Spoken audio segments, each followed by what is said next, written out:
let's get this season to the finish line expeditiously.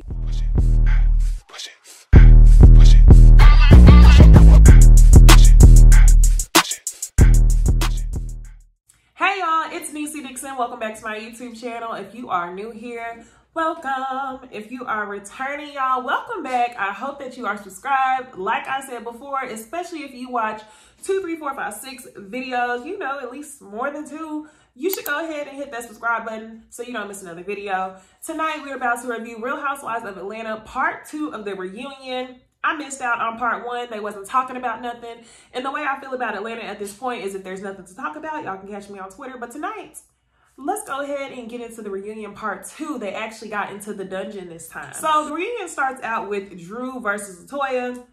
They show all the flashbacks of all the arguments. And really, we all know if you have, you know, the mind of clarity, if you can actually see what happened, we know that Latoya somewhat started the beef between her and Drew over Drew's wigs being on the struggle bus.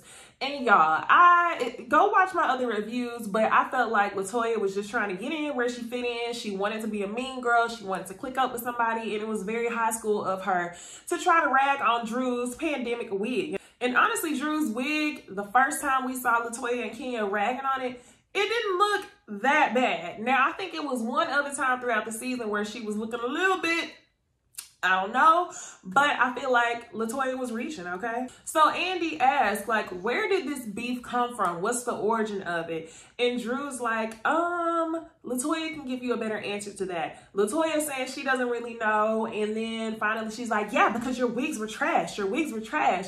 And Latoya's coming with a whole lot of attitude this reunion for Drew. And I'm just like, really, you guys? Like, now, y'all, let me tell y'all this. That does not go without saying that Drew is full of shit on her own. So let me go ahead and admit that. There was plenty of things that Drew did this season that should be frowned upon. Her calling Latoya out on her alcoholism and trying to act like she was helping her and being a good Christian. For her trying to throw Drew under the bus for talking to a man who is single. A man is going to do what he wants to do. So yes, Drew, you are full of shit. But instead of starting in the middle, like Kenny said, start at the beginning. And the beginning goes to Latoya talking shit about Drew's wig. Both of them, neither one of them are my favorite. But I just had to make that clear because I know somebody gonna be like, but Drew, da, da, da, da, da. We know. So Cynthia finally speaks out, y'all. I don't even think we heard Cynthia speak out in part 1. And she says, I just want to say, you know, we've had lots of bad wigs on the show. We done talked about each other's hairlines, each other's edges, blah, blah, blah. But I just think that is stupid and petty. And Cynthia, to that, I am right with you. So the next storyline that we get into is Kenya and Latoya and their girl romance. Since we can't call it a romance, it's a girl romance. And Andy ends up asking her, so what is the reason why you were upset with Latoya? Instead of giving the obvious answer that we all know that it is, was that she was upset that Latoya done laid up with Porsha and that Latoya done tasted a little bit of peach juice.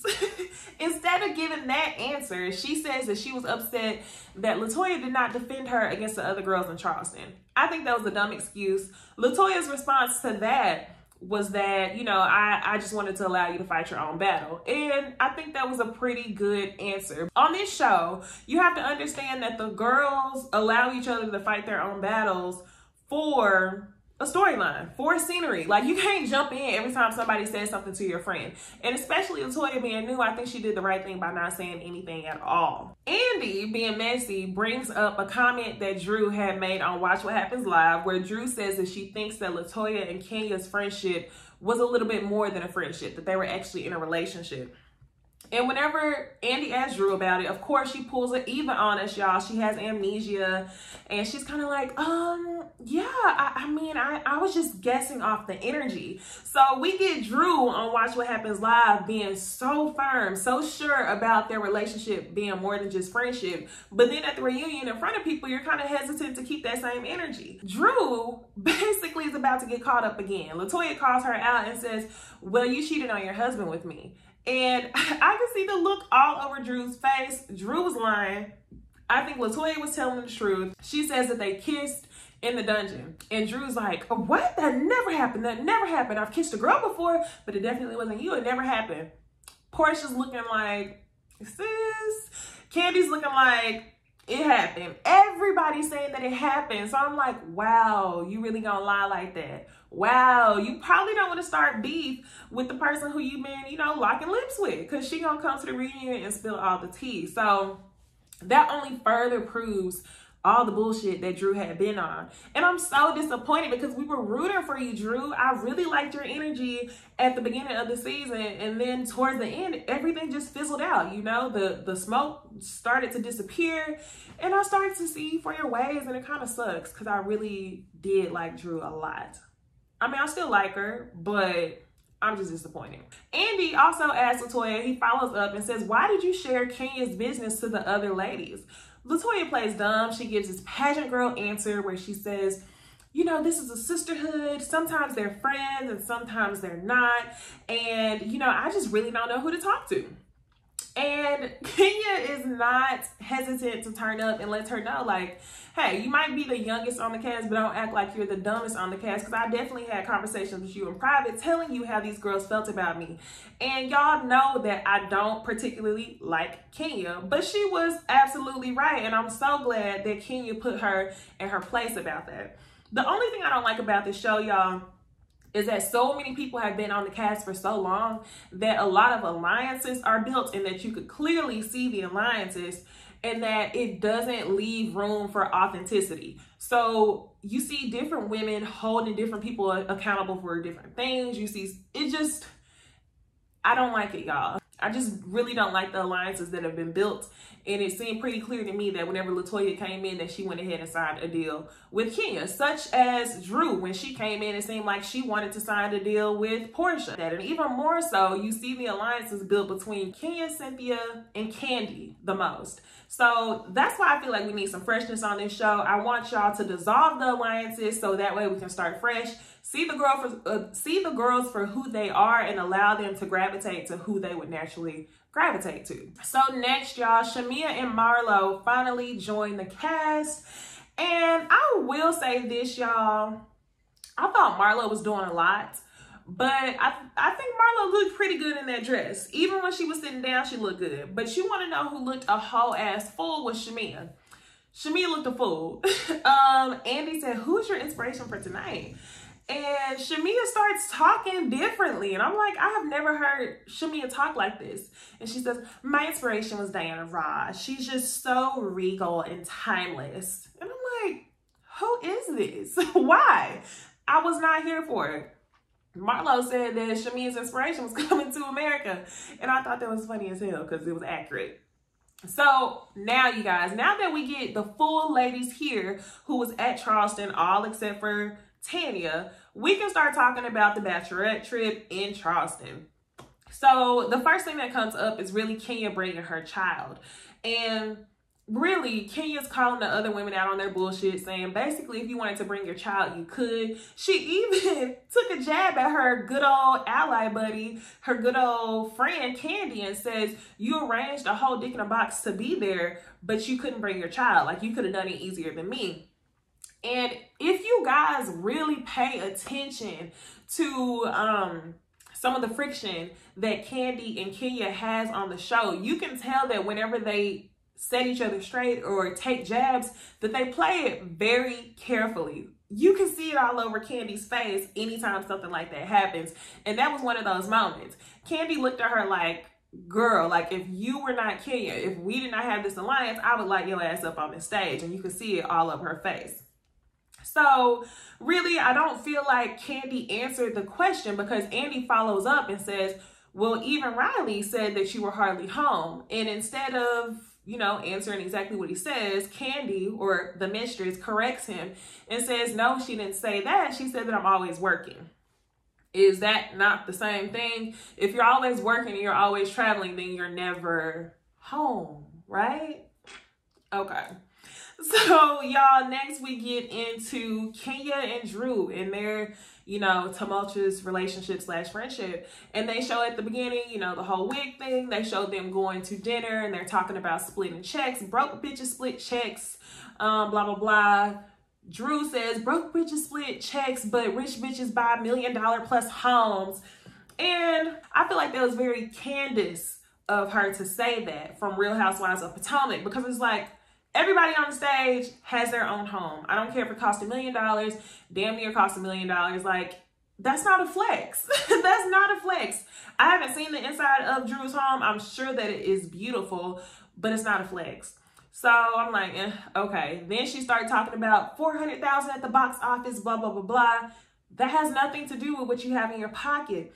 And I really feel like a lot of Drew's reads are rehearsed. And that's the reason why I'm like, it was very cute at first. You hit the nail on the head, but you sound the same. Then they get into Cynthia's wedding, 10, 10, 20. Now we get into Porsha and Kandi. Now, everybody knows, if you've been watching the show for a long time, Kandi and Porsha fell out, I think 4 seasons ago, with the initial dungeon comment where Porsha says, you and your husband wanted to take me or drug me and take me to your dungeon. So Kandi fell out with Phaedra because Phaedra was the one who started the rumor. She fell out with Porsha for a little bit, but now this season we see that they are in a forgiving stage. And Marlo has the most to say about it. She says she feels like they were closer after the dungeon. She felt like maybe Kandi had some tea on Porsha, and that's why Porsha was all up Kandi's ass. So I'm like, all right. So they both talk about moving forward. Porsha felt like it was a time to move forward. Kandi felt like it was a time to move forward because she saw Porsha supporting Don Juan. And I'm just like, okay, cool, whatever. All for y'all moving forward. Porsha said that she felt like, you know, they created a relationship outside of the girls. Anytime they have beef, they talk together on the side. And whenever they said that they wanted to have peace, they really meant that. So it's funny looking at them talking about that on the reunion, because now we both see Porsha doing her little Instagram speak on it. We see Kandi doing her speak on it, and both of them are trying to clarify some beef that happened between them regarding, you know, some Black Lives Matter things. So now, y'all, we finally get into the dungeon. This is what I thought part 2 was majority going to be about, but they only spent the last 11 minutes talking about the dungeon, and I really felt cheated. I really felt good about coming and actually making a video on part 2. And I'm like, yeah, I'm gonna skip part 1. I'm gonna come with it with part 2. And you know, they really didn't give enough. So first, Andy says, can somebody explain what's going on at the coffee table? What happened? And Porsha speaks out and said, yeah, Toya was doing a little thing on me, and she like points at her private area. And everybody's like, what's the thing? And she's like, yeah, doing a little thing, but I had my costume on. Y'all, her costume was nothing. And I think I said this in my dungeon review. I remember her saying like, oh, are you okay, mamas? And she threw up or something like that. I thought it was because she went down on her. A lot of y'all said I was tripping, but based on what Porsha said today, it sounded like she might have been a little accurate.